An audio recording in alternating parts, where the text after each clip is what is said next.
ಮನೋರಮೆಯ ಮೌನ ಧಿಕ್ಕಾರ. ತವರಿಗೆ ಬಂದ ಮಗಳು ಇನ್ನೂ ಏಕೆ ತನ್ನ ಪತಿಯ ಗೃಹಕ್ಕೆ ಹಿಂದಿರುಗಲಿಲ್ಲ ಎಂಬುದೇ ನಿಷಧ ರಾಜ ವೀರಸೇನನಿಗೆ ಚಿಂತೆಯಾಗಿತ್ತು.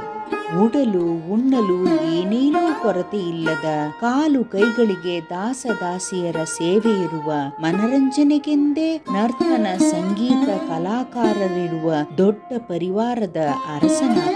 ಗಂಡನ ಮನೆಯ ನೆನಪಾಗುವುದಿಲ್ಲವೇ ಎಂದು ಪರೋಕ್ಷ ಮಾತುಗಳಲ್ಲಿ ಅಮ್ಮನಿಂದ ಹೇಳಿಸಿ ನೋಡಿದರೆ, ನಿಮಗೆ ನಾನೂ ನನ್ನ ಮಗನೂ ಭಾರವೇ ಎಂದು ಮರುಪ್ರಶ್ನೆ ಹಾಕುತ್ತಾಳೆ ಮನೋರಮೆ. ಎಲ್ಲಿಯಾದರೂ ಉಂಟೆ ಮಗಳೇ ಎಂದು ತಡವರಿಸಿ ಮಾತು ಮರೆಸಬೇಕು. ಒಂದು ದಿನ ಅವಳು ಉದ್ಯಾನದಲ್ಲಿ ಮಗ ಸುದರ್ಶನನಿಂದ ಹಕ್ಕಿಗಳಿಗೆ ಆಹಾರ ಹಾಕಿಸುತ್ತಿರುವಾಗ ರಥವೇರಿ ಇಕ್ಷ್ವಾಕು ವಂಶದ ಅರಸ ಪೌಷ್ಯನೇ ಬಂದ. ಎಷ್ಟೇ ಮುನಿಸು ಇದ್ದರೂ ಪತಿಯನ್ನು ಕಂಡೊಡನೆ ಮನಸ್ಸು ಸಂಭ್ರಮದಿಂದ ಕುಣಿಯಿತು. ಸಾವರಿಸಿಕೊಂಡು ಮಗನೊಂದಿಗೆ ರಥದಲ್ಲಿ ಕುಳಿತಳು ಮನೋರಮೆ.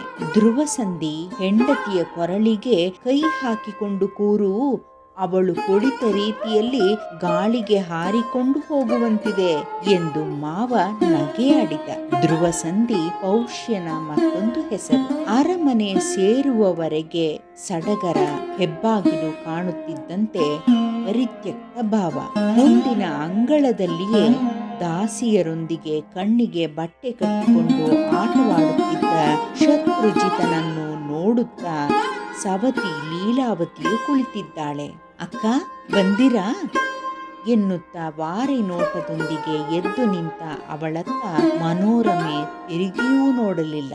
ಅವಳ ಬುದ್ಧಿ ನಿನಗೆ ತಿಳಿಯದೆ ಎಂದು ರಾಜ ಅವಳ ಭುಜದ ಮೇಲೆ ಕೈಯಿಟ್ಟು ಸಮಾಧಾನ ಪಡಿಸುತ್ತಿದ್ದುದು ಬೆನ್ನಿಗೆ ತಿಳಿಯುತ್ತಿತ್ತು. ಹೀಗೆ ಹಾಗಾಡಿ ಹೀಗಾಡಿ ಮಕ್ಕಳು ಬೆಳೆದರು.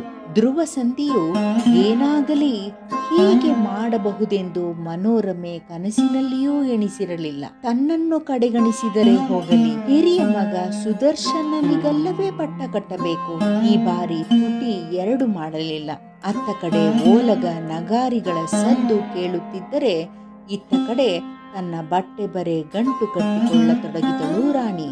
ಆಪ್ತದಾಸಿಗೆ ಹೇಳಿ ಪುರಬೀದಿಯ ಯಾರೋ ಒಬ್ಬನಿಂದ ಮೋಟು ಕುದುರೆ ಗಾಡಿ ಧರಿಸಿಕೊಂಡು ಮಗ ಸುದರ್ಶನನೊಂದಿಗೆ ಅದರಲ್ಲಿ ಕೂತು ಭರದ್ವಾಜ ಆಶ್ರಮಕ್ಕೆ ಹೋಗಿಬಿಟ್ಟಳು. ತವರು ಮನೆಗೆ ಹೋಗಲಿಕ್ಕೆಲ್ಲಿ ಮಾನಕ್ಕೆ ಅಂಜುವ ತಂದೆ.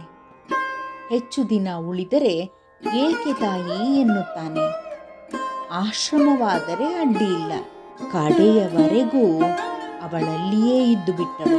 ಮಗ ಮುಂದೆ ರಾಜ್ಯ ಕೋಶಗಳನ್ನು ಗೆದ್ದು ಗದ್ದುಗೆ ಏರಿದರೂ ಅವನೊಂದಿಗೆ ಹೋಗಿ ನೆಲೆಸುವ ಆಸೆ ಪಡಲಿಲ್ಲ. ಪತಿ ಪೌಷ್ಯ ಕಡೆಗಾಲದಲ್ಲೊಮ್ಮೆ ನೋಡಲು ಬಯಸಿದರೂ ಇರುವಲ್ಲಿಂದಲೇ ನಮಿಸುವುದಾಗಿ ಹೇಳಿ ಕಳಿಸಿಬಿಟ್ಟಳು.